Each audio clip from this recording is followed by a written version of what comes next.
Now we know that all macular edemas are not responsive to injections. That is when we need alternative methods of treatment. Dr. Sameera will be elaborating on the role of laser and surgery in diabetic macular edema. Over to you, ma'am. Good morning, all. Dr. Rajesh has made my topic much more easier. Actually, he have told regarding the cost of the injections and all. Okay, so I'll be talking on role of laser and surgery in diabetic macular edema. So ETDRS have put up an inference that macular laser photocoagulation is the primary treatment option for DME.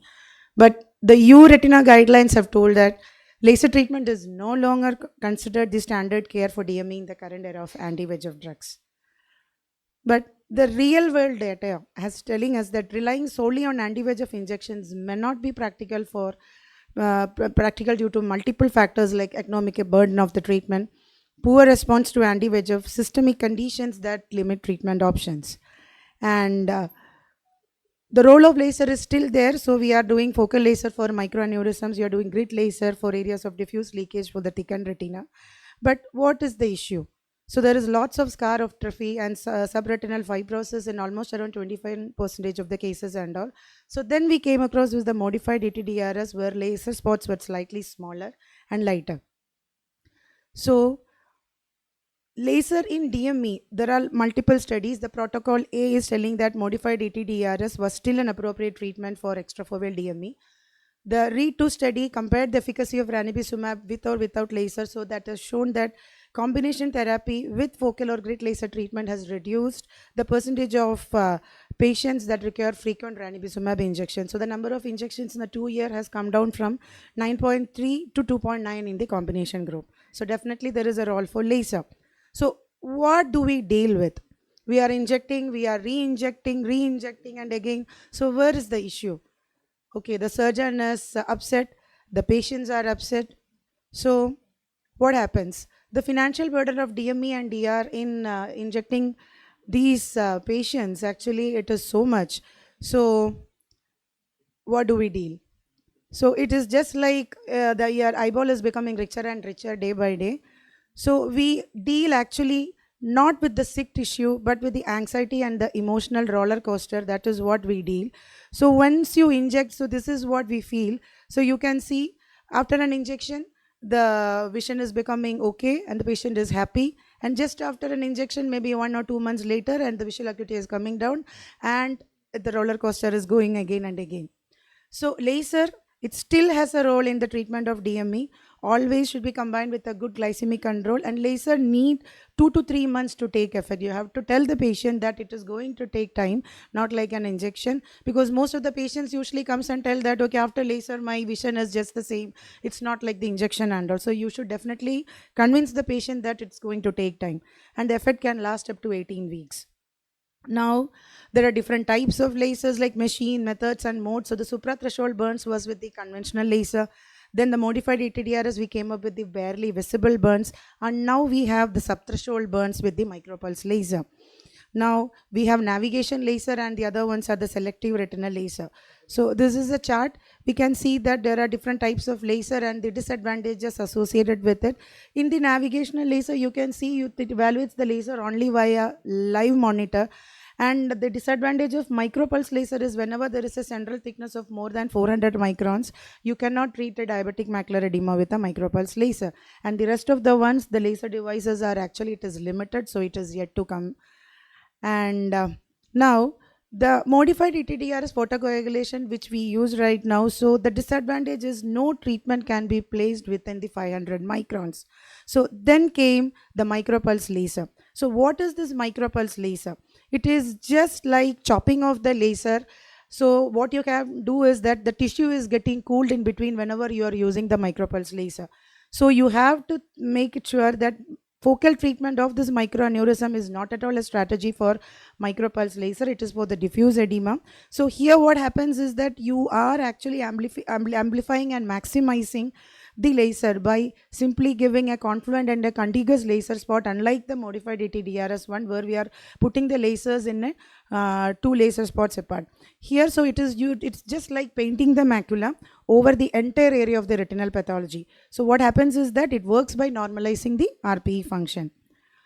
And then comes the navigated laser system. So this is a technology that incorporates a retinal eye tracking laser delivery system with an integrated digital fundus imaging. So you treat retinal lesions by overlaying the images onto the live image of the retina.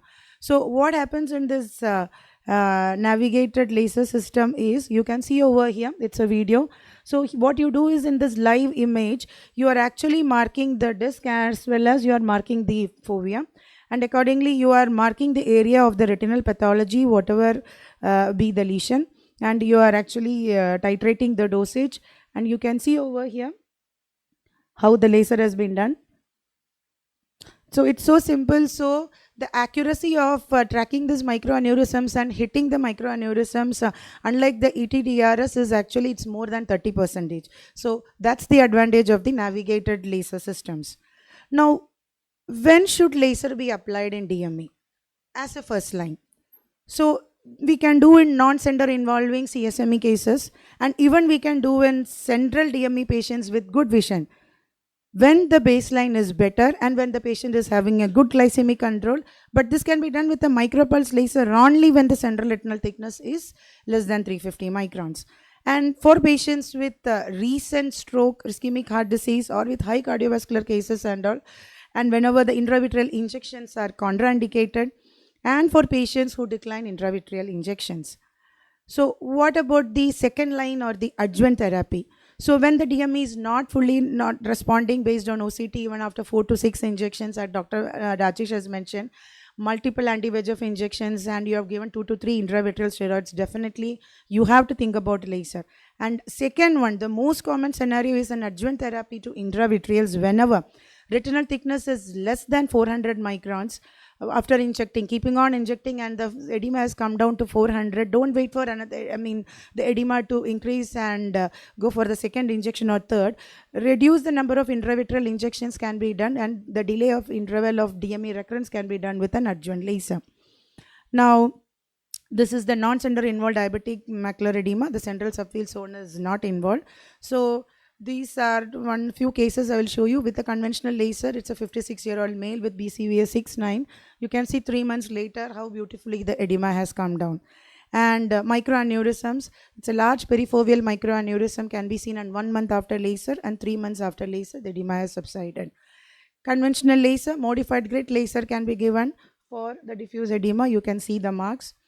And what about micropulse laser? So this is a case of 61-year-old female with post-Ozurdex with multiple anti-VEGFs, almost like 16 or 17. So the patient was very reluctant for injection again when her vision dropped to 6/12 and all. So we have done an entire macular painting with subthreshold laser, and 5 months later the edema started coming down. Now, injection deferred cases. This is one case which is very close to my heart. Actually, like, the patient is under treatment with me since the past 4 years. 37-year-old male, BCVA 618. He's due for his renal transplant. He underwent post-angioplasty twice in 3 months, and still there is a large blockage there. You cannot take this patient up, and you can see almost the traction is there towards, extra macular and all. So the edema is still there. It's a one-night cases and all. So such cases and all, you can actually plan for a laser.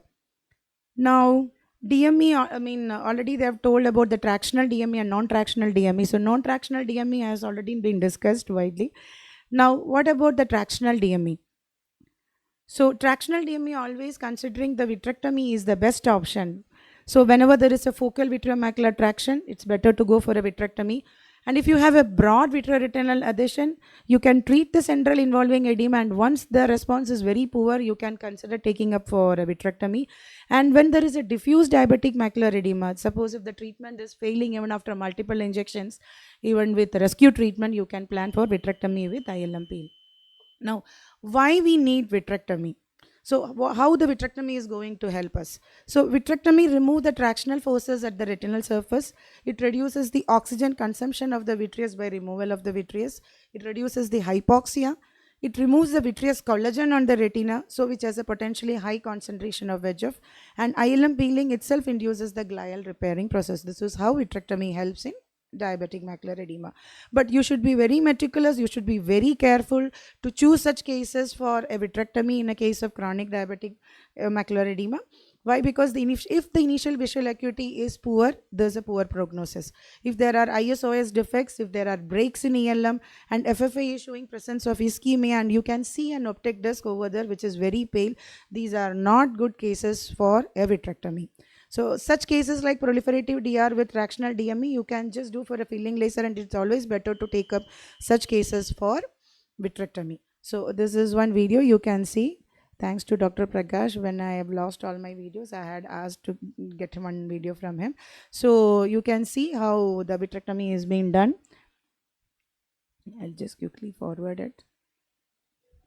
PVD induction has been done, and you can see there is a BBG stain has been done, and this is the third posterior hyaloid. So you are removing that first, and double staining, and then we are peeling off the ILM.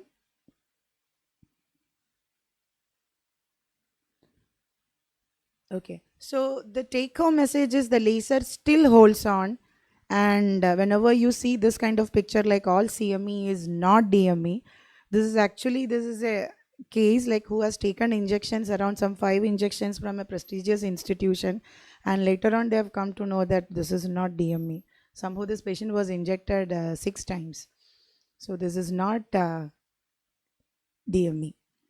Thank you.